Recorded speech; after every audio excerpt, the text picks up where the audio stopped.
Thank you very much for coming to this RASBJ online event, a very, very special event,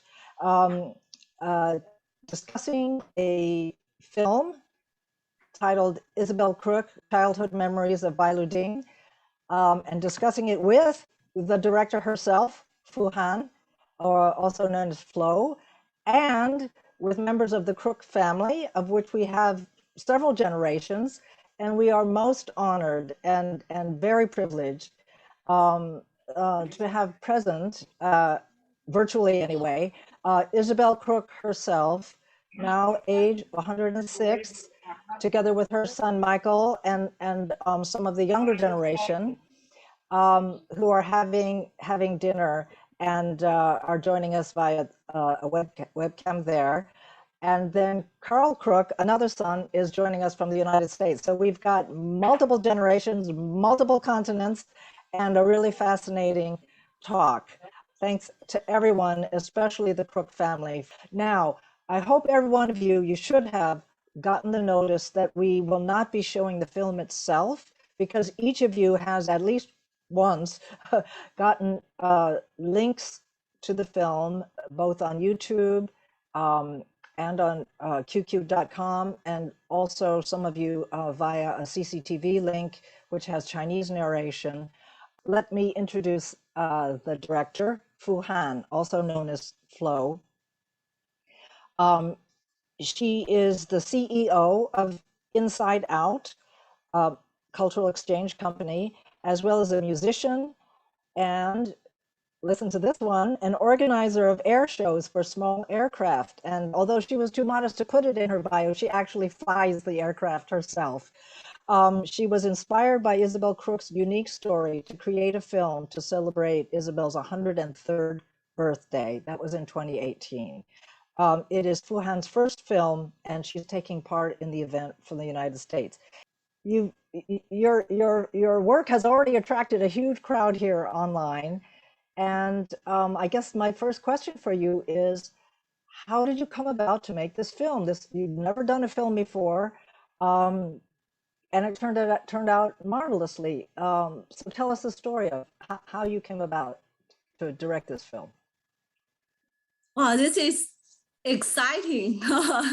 Being in the Zoom. We're excited too. Yes, watch the movie about Isabel Crook.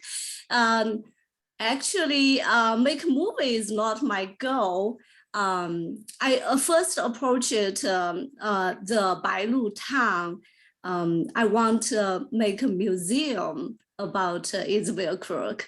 Probably you will ask what inspired me to do these things. I think it's love.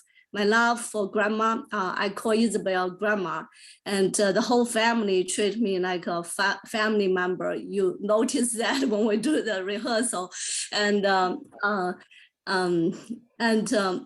Isabel's love for me. So I want to do something for grandma, especially after she hurt her head, and I think I need to do something. Because I can tell she was losing her speaking ability. So I approached the Bailu town. I said, okay, Isabel Crook used to spend her childhood, summer here for vacation. So I want to make a museum. But actually, they don't know about grandma's story. So to do that, I think, okay, what about I make a movie so everybody will know Isabel's story and know about this mountain, about this place. Yeah, so since that, the goal still in my mind, I hope someday I can learn architecture now I'm in Boston area. I hope someday I can learn architecture in MIT or Harvard and achieve this goal. I never done a film before, but I done pretty much about a documentary about my music partner, Mark Levine, although there is no Flo's name on the movies, but most of them have my ideas, efforts. Yeah, so because before my name is not appear, I'm always the person behind the screen. So when we show the movie, do the rehearsal about the movie in Beiwai, in Grandma's University, and all the people call me Fu Dao. Fu Dao means director Fu. I actually don't know who are they calling, you know. But it's exciting about the movie. So many people give credit about the movie and they like it so much. And first, after I finished the movie, I watch it. I myself think probably it will be a good movie because my heart moved. I mean, I've been touched by Grandma, by Isabel, so many years. We have a friendship for like over 10 years. Then I showed to my same partner, Mark Levine, and I saw the tears from his eyes. He's, you know, he's a 70 years old man. And then I showed the movie to other friends and they all say it's a wonderful movie. And finally I showed to Carl Crook, Isabel's oldest son, and they all think it's a good movie. And one point is I really appreciate Michael's help, and Michael helped me. I record all Isabel's talking because I interviewed her about 2 or 3 months every day.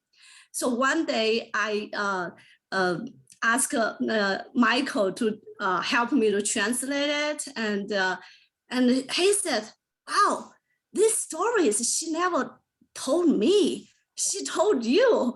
I was I was kind of shocked, but then I think, you know, I really opened Isabel Crook's heart, and she feel comfortable to be with me and tell me so many things and so many stories. It's so valuable. Yeah, I really inspired by Isabel's love for me and my love for her. So that's how I made the movie. Thank you so much. And one thing that really struck me as very special is that you you had some little girls in the film playing the roles of Isabel and her sister, and they were actually Crook family little girls also. How did you, whose idea was it to actually cast the girls playing their older generation predecessors? And how was it, what was it like to direct kids that young? I mean, they're older now at the dinner table, but they were pretty young when you were directing them. How did that all come about? Actually, they're here with us. They're having dinner now. Yeah, I know. Twin sisters, yeah. It is my idea to include them because basically that mountain, Isabel Crook and her sister spent their childhood there. So, and when I make this movie, Isabel already 102 years old. And I want to have something interest contract in the movie, you know, so I want to have little girls acting Isabel, and especially Echo looks like Isabel when she was like young, yeah, and so. But it's quite difficult to film children. Yes, you can't control them. Actually, they control you. Yeah. So basically, I really appreciate Michael's help, and he helped leading the girls running, and I taught a girl how to sing the poem about the mountain. Yeah. And one day I was film. It's very difficult to direct children. one day I finished a film about grandma. I went downstairs and I saw Echo here. Echo saw me and pick up a string, and one end on my neck and another end on her hand. And she called me Flo Pet. So she said, Flo Pet, let me take you home. I'm thinking, okay, let me, okay, I have to walk you from grandma's home to her apartment. So, and she doesn't want me walk with her. I have to walk on the grass. I have to be pretend like a pet, sometimes I have to eat grass. Right. I'm glad you didn't ask me to pretend poo-poo, So I walked all alone with her, and Nova is at home, and she said, "Oh, Flo Pet is here." So they are so excited and give me candies, all kind of treatment. And Nova asked, Echo asked me to get on her bed. Flo Pet, I want you to visit my bed. So I get on her little bed, and Nova got jealous, and they start to fight. So it's not easy to direct children. Yeah. But it's exciting, and they have the, they are natural. They're running, they hiking, climb mountains, just like Isabel when she was young. Her sisters, her sister, Right. yeah, they are like more than 100 years old now. 3 sisters, yeah. Right. In fact, in a little while, we'll actually ask the little kids what was their reaction to acting in the film. But first, I wanted to direct one question to Carl. And thank you so much, Flo. This is a fascinating thing. I think a lot of directors maybe had the same kind of experiences as you did trying to control their actors and actresses. Carl, what did the family think when Fu Han said she wanted to make the movie? What was the reaction? Both the original reaction and then later when you saw the film? Yeah, well, I have to confess that I was quite skeptical in the beginning. I knew that Flo had many talents, but I didn't think making a documentary took really a very broad skills. So I think I didn't cooperate as much as I should have. And but in the end, I began to see the results. I was just amazed because she actually put together a great amount of background history, which was pretty difficult to gather. I mean, footages and music, and it's just a pretty challenging thing. And I think she did capture my mother's spirit. And it's true, as she said, that the subject was of her choosing. I mean, this Bailuding place is a sort of a magical fantasy sort of a realm in the family, because I remember one of the first things I read from my aunt, who just turned 100, my Isabel's youngest sister, was on Bailuding. That's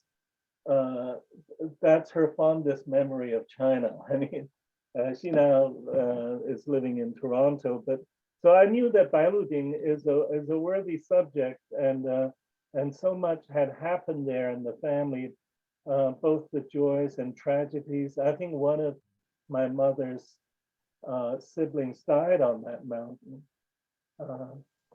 So anyway, it's a great film. I really love it. I think that there is still a lot that can be done in the local area, and I think Fu Han's film may have given some more impetus to develop that area. I mean, it's tourism. Yeah. Anyway, I'm very fond of this little film. Yeah. Fantastic. And let me take the opportunity to ask you a second question, because I don't want to pull Michael out of his dinner too many times. I'll ask 2 questions of you and then altogether, and then 2 questions of him. your parents had amazing experiences, not only in Bailuding but elsewhere, Hebei, and your mother continues to be an inspiration to everybody who hears her story. But as children, when we had our technical test, you and I were talking about decades ago when we first met. As children, when and how did each of you come to realize that most kids don't really have that same kind of family experience that you had? Looking back on your upbringing, I mean, what were the good bits and the bad bits about it, and how do you feel like do you know yourself that it was special, or do you have to be reminded of this from time to time? Well, I think we did appreciate, even as children, as young people, how tolerant and encouraging our parents are of adventure. I think my mother has a very strong sense of adventure, as can be seen, and I think it was partly the way she was raised in Sichuan, and the mountains were so important to our childhood, because we live about 10 kilometers from the Western Hills, and I think we went there pretty regularly every weekend for picnics and climbing and all that. So I think my mother was, well, both my parents were very tolerant and encouraging, and they did not fuss too much with us about our schooling, and they tried to have have some discipline upon us in school. I think finally they realized that they probably couldn't discipline us sufficiently for the conditions in China, so they packed us off to boarding school when I was for my after my fifth grade. My parents decided to put us to boarding school, which was not quite our kind of choosing. I remember being very reluctant to leave, but I think that was the final solution to the three boys, that they were not going to discipline us sufficiently. So we went into a very severe regime of Chinese boarding school.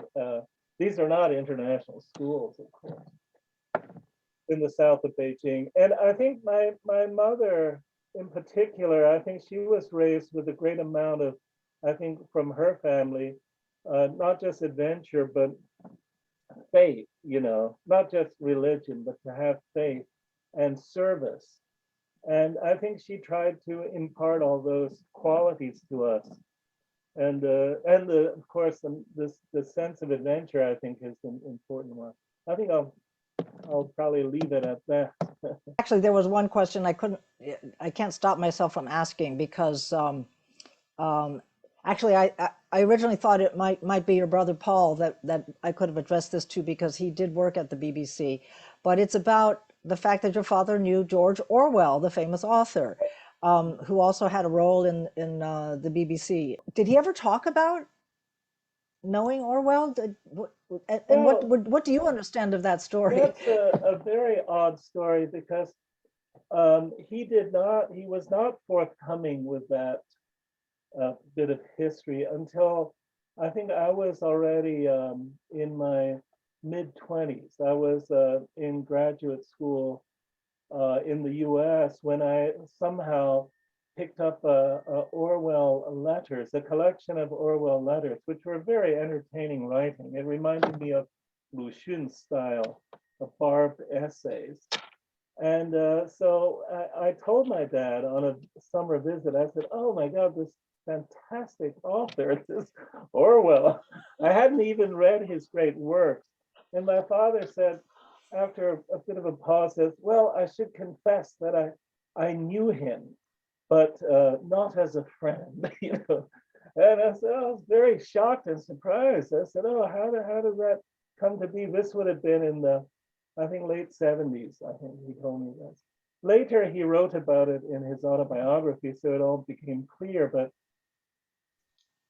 he was working, well, in the Spanish Civil War, it was very chaotic. The people who fought for the Republican government against the Franco-fascists were all divided.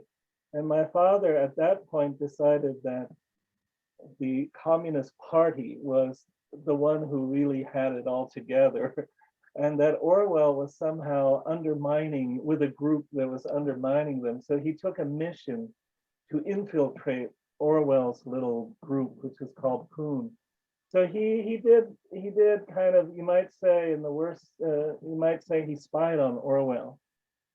He later became more of an admirer of Orwell. I think he didn't agree with Orwell even later in life, but he did have admiration that Orwell was truly an anti-fascist, trying to do his bit in Spain. So he had some regrets, I think, about what he did. But he was very, my father never was forthcoming that he worked for at that time it was called the Third International, which was basically, it's the Comintern, also known, which was a Moscow ran kind of outfit. Anyway, that's a long story. If people are interested, you can look online, because my dad did lead a equally adventuresome life as my mom, and there's a link called davidcrook.net, and it spills all the beans on his autobiography. So maybe that's a sufficient bit on Orwell. Great. Thanks so much. Fascinating, fascinating. Now I'm wondering if we can pull Michael away from the dinner table. Michael, are you willing to take a couple of questions? Just introduce Echo. Can you come over here? Yes. Now, Hello, Echo. these are, can Hi. you see? Yes, we can see them. These are my granddaughters, Echo and Nova. In the movie, she played the young Isabel Brown, and she played the young Julia Brown. Julia is in London. I was hoping she'd be able to join, but she usually doesn't get up until about 8 or 9 Beijing time. Anyway, it was a fun experience. So I just wanted you. Oh, Mum wants to come and join the crowd. Yes, absolutely. How wonderful. So, Echo,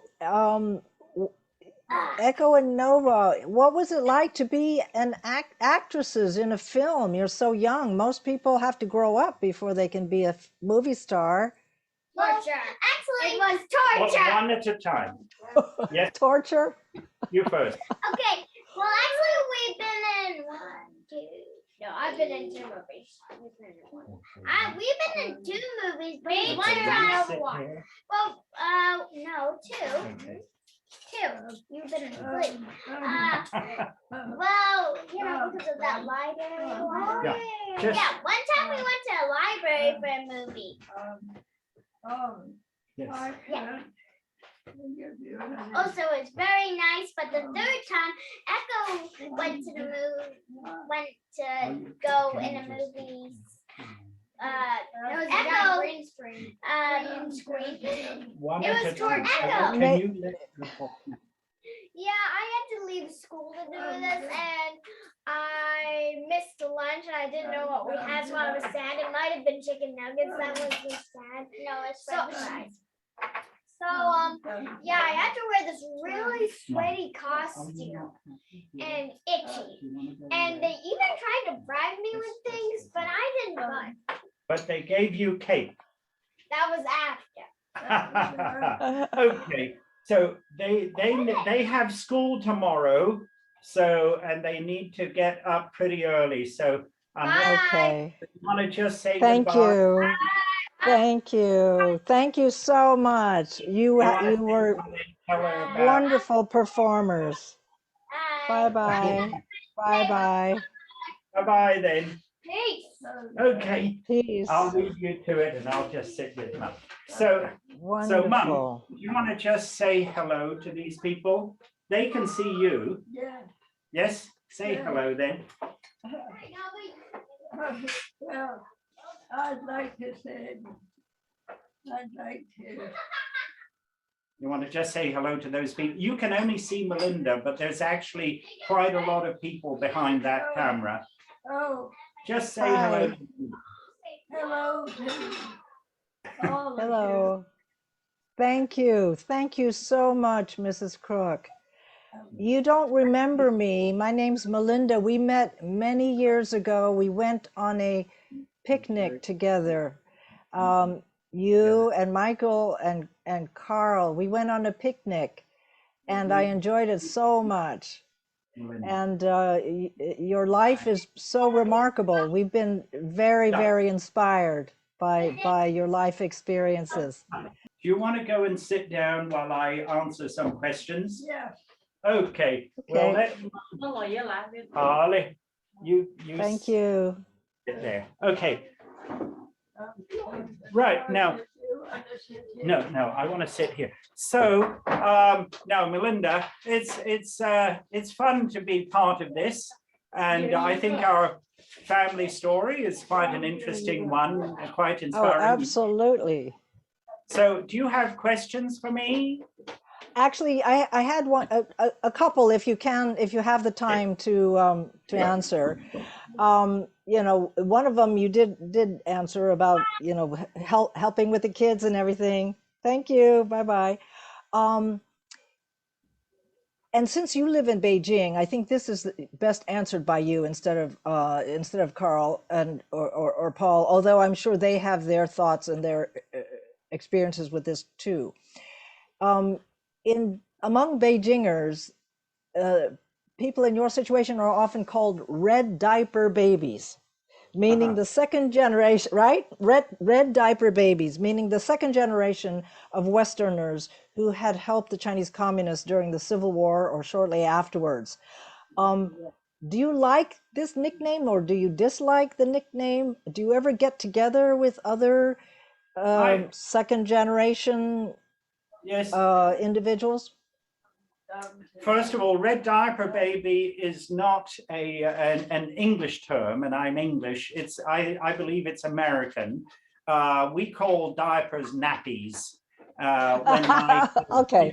Anyway, but the thing is, some Americans have told me that red diaper baby is reserved for the children of communists who have turned against the communism.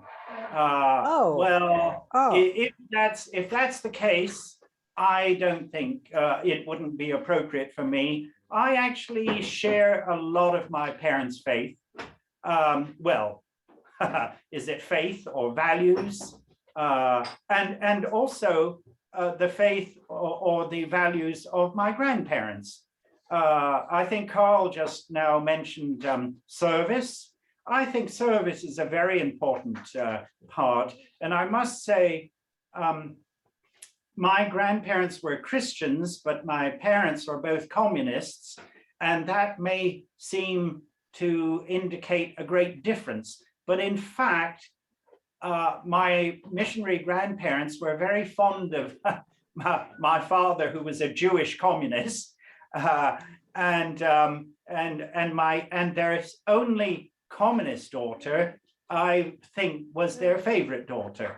And I think that the reason for that was probably because they shared this idea of making a difference and service. And I really like that.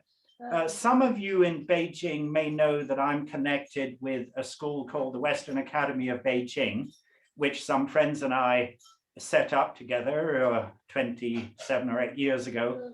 And I must say that when friends came to me and said, let's set up a school, join the team, I thought of my grandma and how she helped to set up a Montessori kindergarten and then a primary school, and then serve on the boards of the Canadian school at Chengdu and also the special school, well, what was then the blind, deaf and dumb school, and also my parents.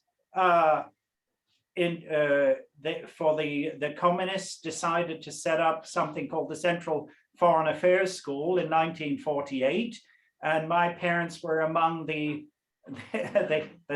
body of the faculty of 5, serving about 30 students. And that gradually merged with other schools and developed into the the Beijing Foreign Studies University, where I'm sitting right now. We're right on the campus. So I think there's continuity and discontinuity. And really, I should say that when I was a child in the 50s, there was tremendous suspicion about missionaries, and they were regarded as I don't know, having come on the coattails of the imperialists in the gunboats and that sort of thing. So for me, that was the skeleton in the closet. I never let on to my friends that I was quite proud to say my parents are both communists, but I would never mention my grandparents being missionaries. But you know, China, when the communists took power in 39, they they have a new regime, and I think they had to establish their identity. And so for a while there was a lot of well, it was two-sided. There was a blockade from the West, and China was isolated, and so on. But you know, that was what, 60, 70 years ago.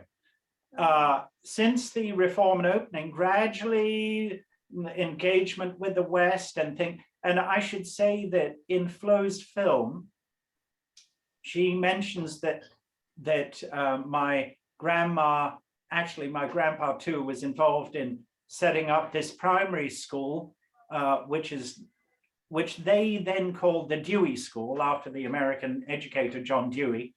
And then after liberation, we'll call it, they renamed it Red and Expert Road School, Hongzhuan Xilu Xiaoxue. But you know, last year, the education authorities in Chengdu approved it reverting to its old name. So now that school is called the Chengdu Shi Diwei Xiaoxue. So it's back to Dewey School. Back to Dewey. That says something about the acknowledgement, because I know there were bad missionaries, perhaps. Yes, almost certainly.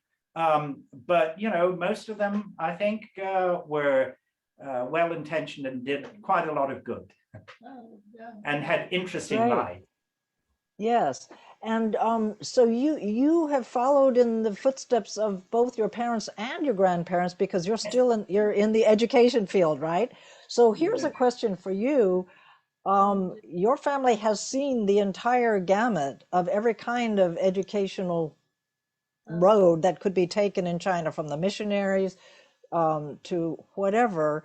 And now you're still in Beijing, and education continues to be sort of in flux. You know, we saw this recent move to clamp down on the private tutoring in favor of more state guided education.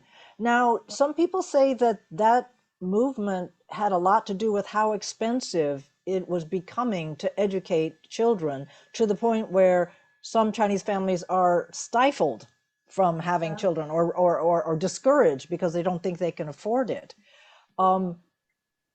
As someone who's worked in education, what are your thoughts on that? I mean, was there something wrong with those expensive private tutoring, Yes. but often, very extensive operations, or? Yes. I feel that, first of all, what's expensive is not the schools.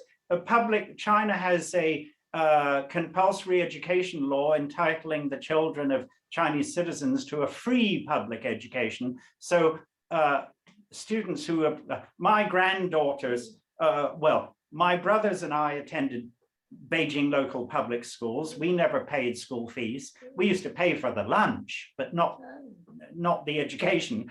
My granddaughters are now in the local public school. There is a fixed rate for foreign nationals. Unlike US and America, I think that you have to establish citizenship before you're entitled to the free part.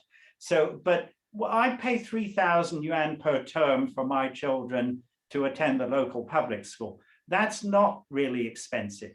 What's expensive is the private tutoring, which costs on the order of 200 yuan per hour. why the government wants to stamp them out is they are, I think that they are really spoiling the market because they're upping the threshold. If some families give this xiaozao, or this sort of extra tutoring, first of all, it uses up all their after school hours so that they can't, I don't know, the number of children in China who are short-sighted and wear glasses and so on because they don't, because, you know, they have a full school day and then it's all shu, you know, it's math, it's English, it's science, it's essays and so on. It's not healthy. And what they're saying is these private tutors, you can have after school activities, but they should not be curriculum subjects. They should be, you know, you want to do piano, you want to, you know, or you can play chess or, you know, that's what they're doing. They're trying to, they call it reducing the burden, 减负. What's behind this is 减负, really, which is also helping to equalize, because the people who attend the public schools, some of the best schools in China are public schools. There's tremendous competition to get in. That means that the schools can sometimes pick and choose and cream off the cream. Who's the cream? Well, obviously, families who come from the middle class and can afford to send their children to these after-school programs so that they're 1, 2, 3, 4 years ahead of their peers, they squeeze out the others. So it's unfair. Some of the best public schools in Beijing have high, you know, the government is also trying to reduce that. Anyway, the big drive in the last few years has been to try and create 公平, justice. Well, I'm at a loss for words. Equality, let's say, equal opportunity for people entering the public schools, given that some are considered really good and some are middling and some are lousy. Let not all the rich people grab all the, so now it's computer assignment more and more, you know. Yeah, you register when you finish primary school. It used to be, well, you try and get the highest score, and if you're really high, you go to the best schools. When I finished, Carl mentioned we went to boarding school for primary school. When I finished 崇文小学, I took the exams. I was allowed 3 options. One, my first choice was to go to 101, the best, one of the best middle schools in Beijing. But then in case I didn't do so well, I put down for my second choice, 北大附中, and for my third choice, in case I really, you know, goofed, I put down 19中, number 19 middle school. Well, I didn't make the best, but I made the middle one. Now, so that system where the privileged get the best educational service, that is unfair. So they're trying to move to local catchment. The government is now reducing the catchment area so that all children going to public schools have a choice of the 3 nearest schools instead of busing them across town to Xichengqu to go to that experimental school under the, you know, whatever, Beijing Normal University. So anyway, I'm in favor of these recent changes. And for those who are really have so much money that they want to give a special treat, they've got the private schools. They can send them off to their their private schools often charge school fees quite comparable to WAB, for example. Very expensive.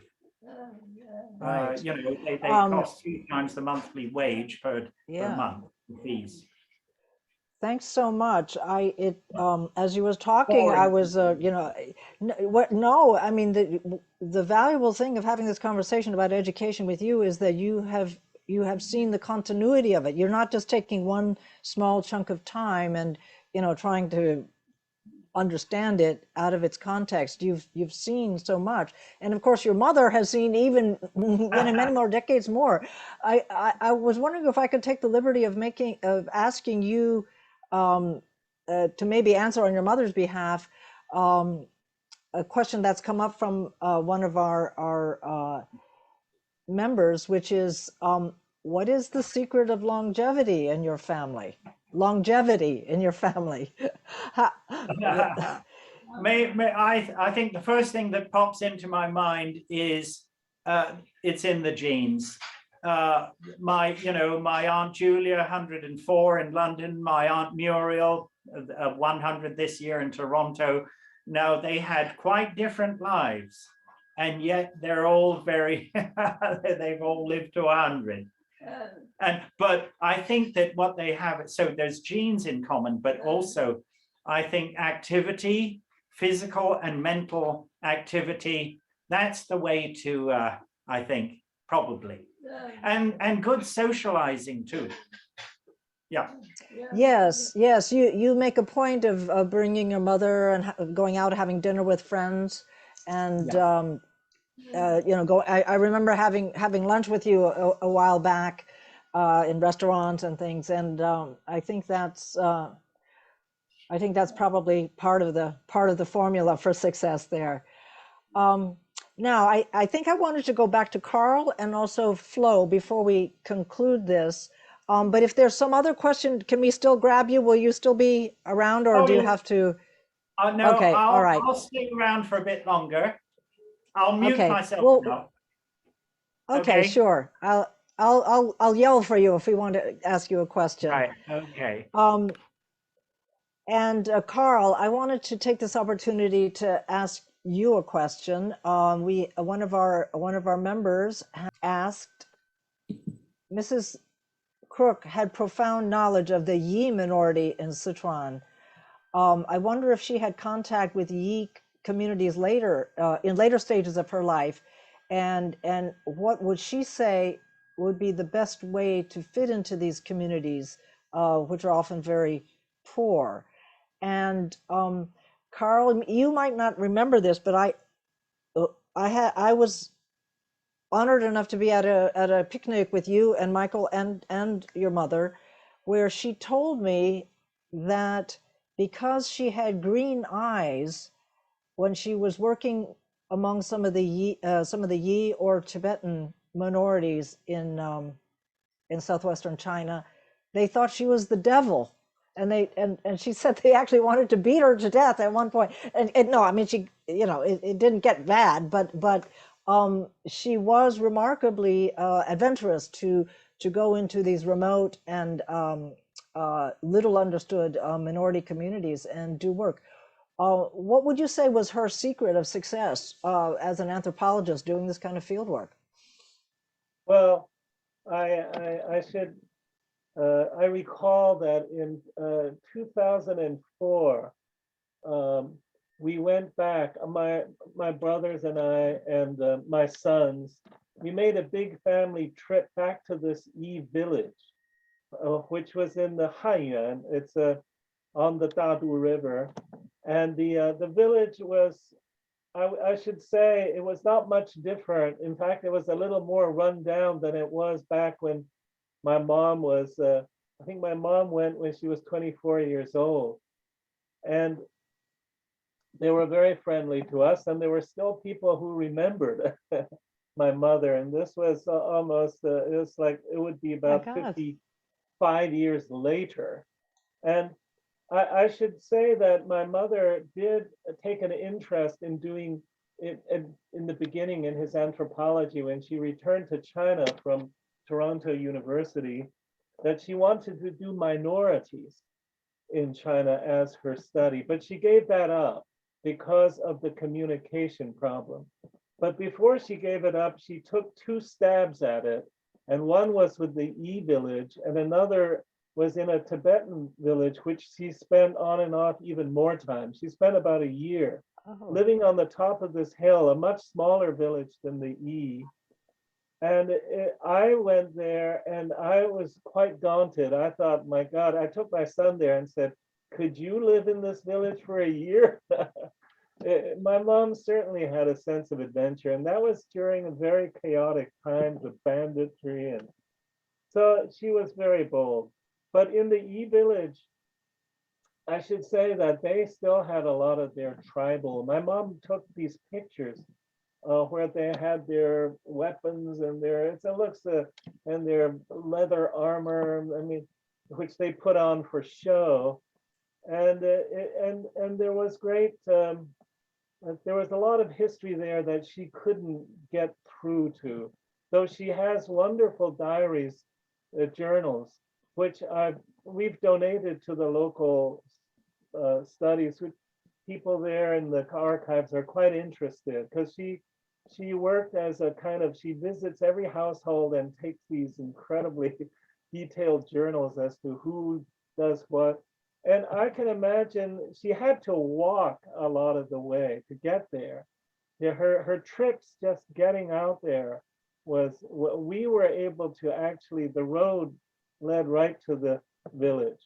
Unfortunately, that village, I think, has been flooded by a great dam on the Dadu River. So I think it no longer exists. But we got pictures of it just before the dam, I think, and we tried to, you know, we did try to understand the community a little bit, but it was a brief visit. I think my mother's ideas very fortunately switched to a Chinese Han village, which produced a very good book, much more valuable, I think, than her ethnic studies, which is this called The Prosperities Predicament. If some of you are interested in anthropology, it is I find it a fascinating book about a Chinese market town during the war. So that was fantastic. Her doctoral dissertation, which she didn't finish until about 10 years ago.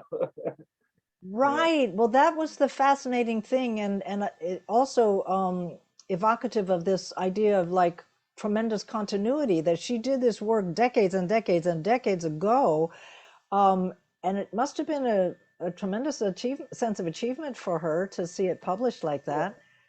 I would throw in just one more thing, is that we're very fortunate that my parents and my mother in particular, her sisters and her parents are very prolific letter writers. So we have thousands of letters going back 100 years. And these letters are very well-crafted letters. And we are donating these. Some of these will go to an archive where she did her anthropological study in China, and the rest goes to her alma mater. And I think a lot of can be done with these letters, because they describe a lot of the local situations and also very descriptive, but they're mostly, of course, very personal about the family. So we know a lot more about my parents than I'm sure my descendants will ever know about me, because we don't have that tradition. Because they wrote, I think my grandparents may write, you know, a couple of letters, 2 or 3 a week to various, to the church or their family in Canada. So, and they're very, including, I should mention an interesting segment is, my grandfather wrote over 130 letters while he was, during the First World War. He left China after having studied Chinese and was made a captain in the British Armed Forces. He was Canadian, to manage the Chinese Labor Corps in France and Belgium. And so he describes the war while he worked with these Chinese laborers. And So there's a lot of interesting history in their letters. Yeah. Oh, that's fascinating. Okay, you know, my ears pricked up when you started talking about journals and letters and things. So let me just get this straight. So some of her letters are going to be donated to the locality where she did was it the Yi Well, research? no, I think that we are trying to, because she worked in 3 different places in Sichuan, very far flung. Okay. And we have been sending copies to the ethnic, the Tibetan and the East stuff. We have been sending out to various scholars in Sichuan. Okay. But there's a wonderful archive in Bishan, which is where she did her prosperity book. And they built a special room for her stuff. So we're sending. Wow. Okay. But I think Toronto University gets all the my grandparents' letters. Well, the original. Okay. Yeah, the original letters, and also hers, because both my grandparents and my mother were all that's the graduates from Toronto University. At the time, it was called Victoria University. Yeah. Okay, good. And then there's also some diaries and journals. Those or are those also part of this as well? Yes. Where are they? We're just donating all their papers. It's I think there are several kinds of subjects that could be of interest in there. I mean, quite a lot. Yeah. I think I should add one thing about my grandparents is that in addition to being very devoted to service, they also had great respect, I think, which is hard coming from a missionary, because by definition, you are there to instruct, you know, and to have humility and to respect is very difficult, especially of the China of that day was in great shambles. And I think that if you didn't try your best, you would not see the finer qualities of China. Back in, I'm talking about the teens and 20s and during all the warlord chaos. It was just a horrible situation, and yet not to despise. Anyway, it's a very great spirit. Even I'm so shocked. They had to literally survive in the mountains, you know, pretty dangerous times, and not to blame. They're not like accusing. and to add another interesting episode, I remember that actually my grandfather was being thwarted as he was supervising a local middle school by the sort of the early communist movement in there. And yet he tried to have a generous view. And when the warlord finally arrested and took away the communist leader of the school, he was I think he was anxious that he should be released. And I don't know what the end happened, but he. Oh, can I jump in there? Yeah, do that. Yes, please do. Yeah, please do. I actually, that event, I think a friend of mine was, who's teaches computers in the Sichuan University, is an amateur historian and has been checking into all sorts of things. And some time ago, he sent me an extract from a journal, from a alumni reunion. People were telling stories about the old times. And one of the students told a story about how Homer Brown went to the police station to to demand their release, and they were duly released. Oh my gosh! Michael should add that these are people who caused my grandfather great headaches. They were trying to overthrow his management. No, this was not his management. The idea was they wanted to nationalize these institutions set up by the missionaries. Chinese school, you know, Chinese people should run all the Chinese schools. And in fact, the what was started as the Blind, Deaf and Dumb School of Chengdu evolved into what is today the Chengdu Special School. So it was founded by the missionaries around 1920, 100 years ago. They're about to celebrate their centenary. When I visited the school, I went to the school history room, and they had display of a document which was the handover, which was where the government was taking over control from the foreigners. Mum was a board member at the time. Wow. Yeah, so they were nationalizing. Wow. Yeah, that was grandma. But anyway, there was these patriotic students wanted to take over the schools being run by the foreigners. I see. Wow. So very quickly, between the two of you, what was the most visceral or most dramatic or most memorable anecdote that you can remember your mother telling you? Was it having to do with any of these? I'll just try to keep it in 1 minute or two. Well, there's a long 8-page letter my grandmother wrote, which my mother had told me this story, but I didn't take it in as well until I finally found this letter, which was the great earthquake in Sichuan of 1933. It was a catastrophic. Oh my God! earthquake. And oh my God! My whole family, but my mother's sisters, my mother's parents, except for my mother, were visiting this lamasery in the Tibetan hills. And just after they left, this earthquake happened. And a key feature of this lamasery, which was very important lamasery, collapsed. It was this tower.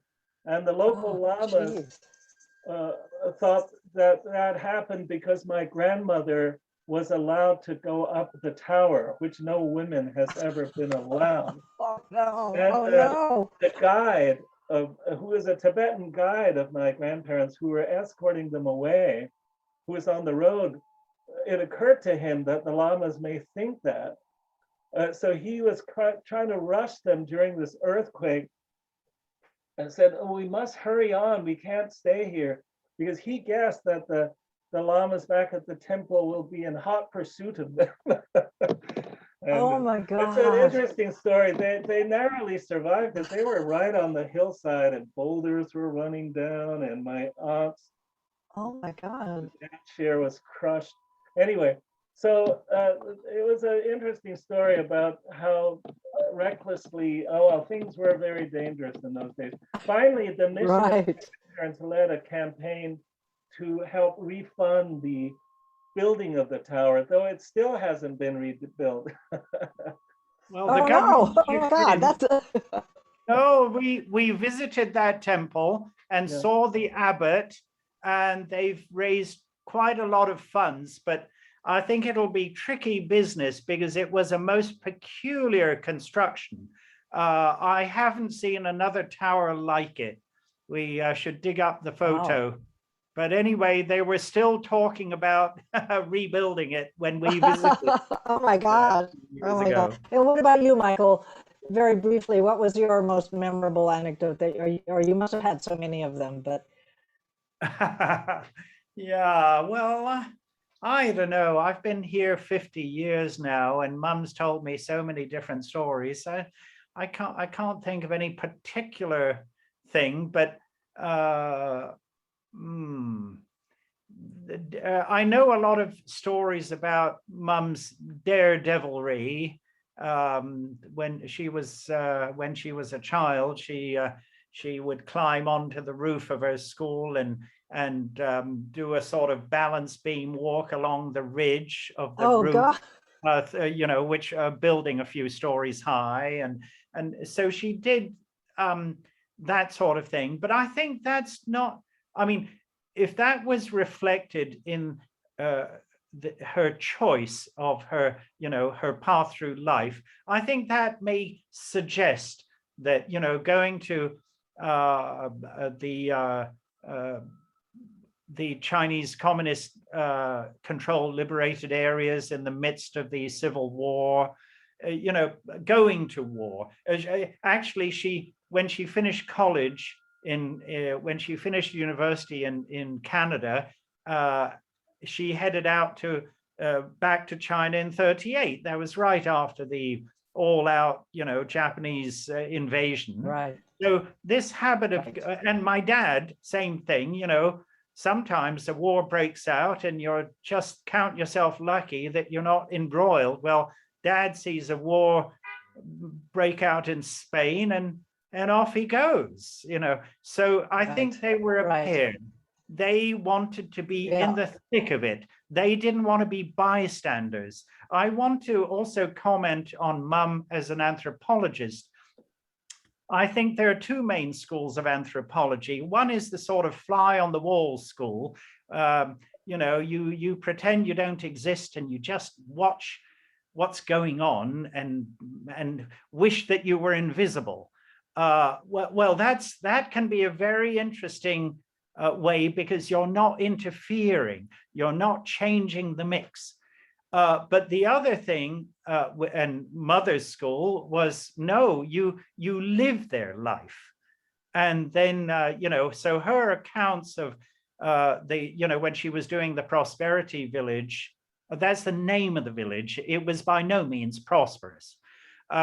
She lived in a little sort of garret, and the rats climbing over the beams while she slept, and you know, and the same thing in when they were in the 10 Mile Inn village, they were living in peasant homes and bitterly cold in winter, no heating and so on. So I think that they lived life, you know, they had gigantic comfort zones. I really admire that. Thank you so much. And this is the perfect segue to then go back to Fu Han. Fu Han, I'd like to ask you a question, Flo, about, you know, these descriptions of Isabel's amazing life. She clearly sought, you know, the raw, real experience, you know, the authentic experience. And even though I didn't know you even then, but Mark Levine had given me the link to your film, and when I watched it, I said, "Oh wow, you know, Fu Han must be a really interesting woman, maybe similar to the spirit of Isabel." So I've got to ask you, you know, you're a pilot, you know, I think you told me you went to the States not knowing how long you would stay, and then suddenly you've been there for like quite a while now, partly due to the pandemic.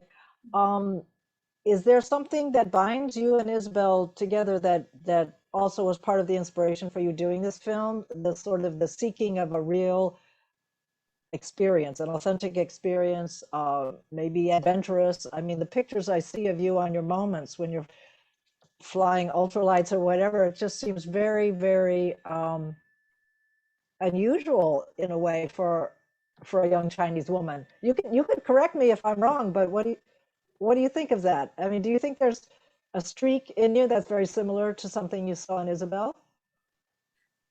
Yes, I actually learned a lot from Grandma, from Isabel. I think we have some connection, like even some people think me and Isabel, like one day we have I think have dinner or picnic at Carl Crook's house, and somebody said, "Oh, you're just like a young Isabel and running around, serve the people."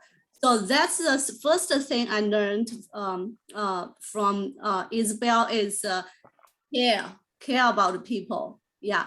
So like Grandma, all the people, Grandma started a peace vigil every week, like a Wednesday dinner at a Friendship Hotel, and people talk about communicate. Some people from abroad, people come and go, but it's for communication.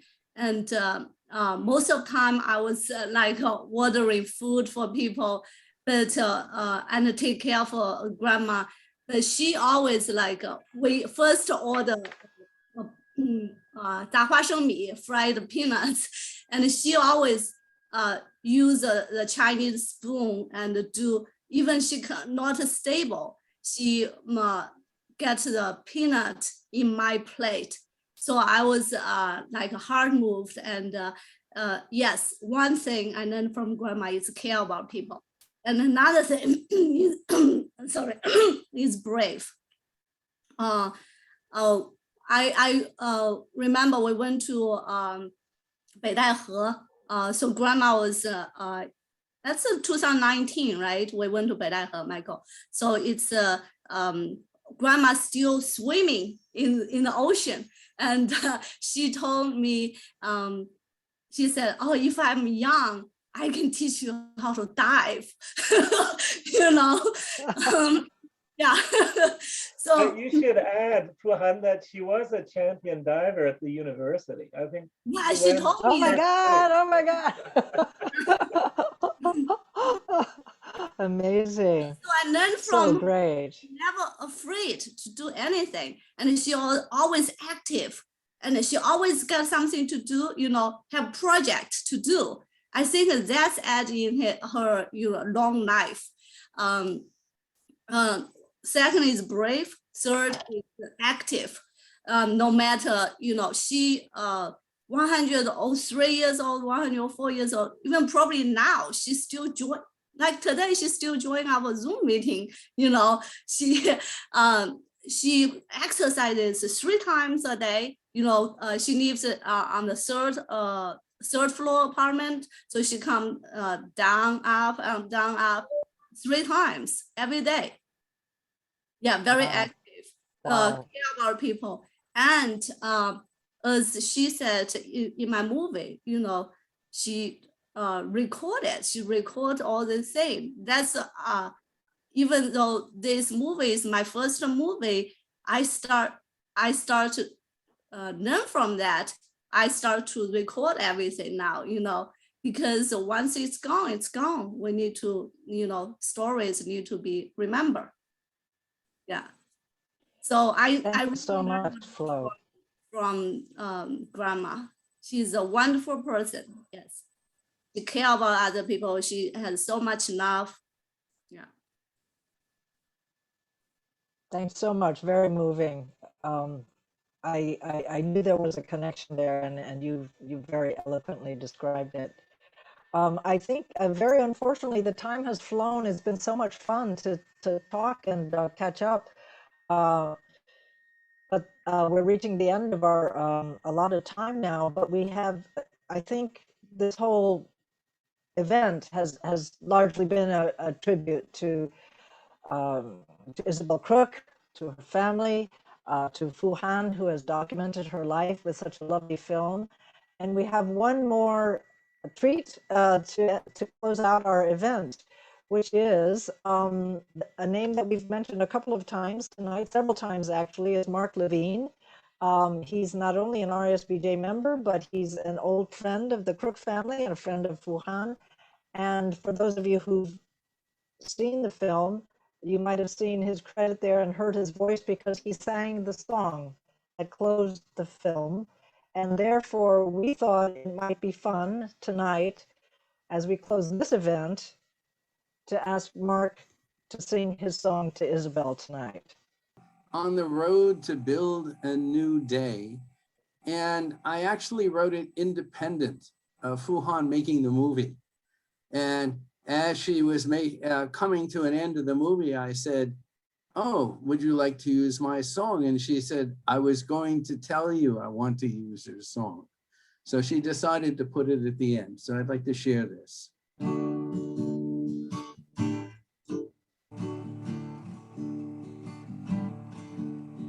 Isabel Brown was Canadian. She was born long ago in Sichuan. Many years later, she met David Cook in China, and later they were wed in London. They joined with their Chinese comrades on that road that was not straight, unwavering as it got rocky, with commitment that was innate. Together they both worked as teachers, aid in the struggle in many ways, as workers and peasants fought for their lives on the road to build a new day. On the road to build a new day. On the road to build a new day.